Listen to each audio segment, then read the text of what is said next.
Hi, I'm David Skaggs. I'm the co-director of Spine at Cedars-Sinai.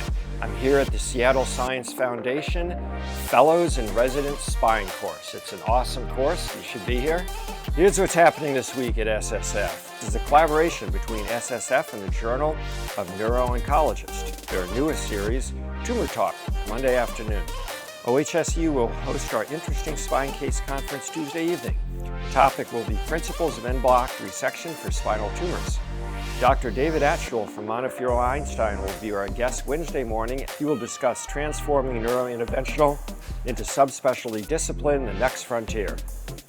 And mark your calendar for October 18th and 19th when we will hold our 6th annual Advances in Motion Preservation of the Spine course.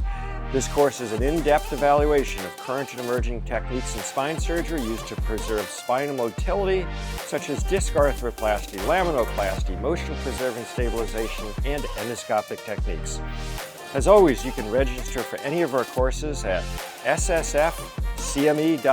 Thank you for supporting the Seattle Spine Foundation.